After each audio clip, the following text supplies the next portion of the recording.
my mind was just like, I'm like, does not compute, because all of a sudden, like, the music just took on a whole different vibe.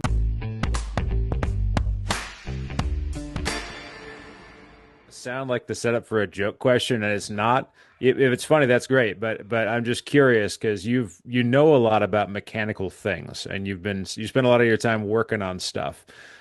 You make industrial metal, industrial rock. Is there any connection between? Do you think? Can you find like? Is there a reason that that might be the case?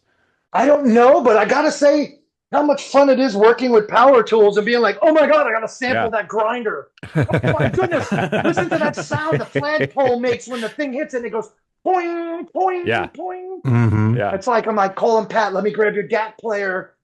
Or I've got like my little handheld thingy and we're walking around to construction sites. Well, you know what's weird is Clay from Circle of Dust and Cell Dweller was the first one who actually, before I was playing with him, he was the one that had, because he used to work at a bookstore also. He was the music buyer. That dude had his ear to the ground. And one day he goes, I got to show you this band. I'm like, what is this? He goes, they're called Ministry. Check these dudes out.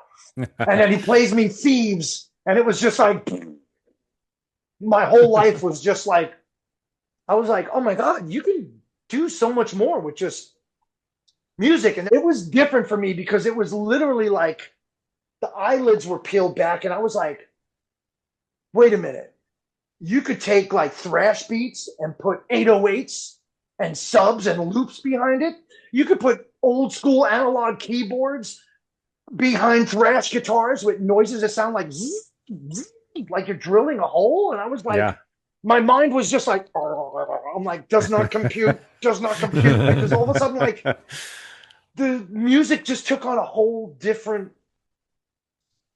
vibe, because it was like musically the sky was the limit. Now it was like, man, I'm like, there's no holds barred. You didn't have to just be drums, bass, guitars, and vocals.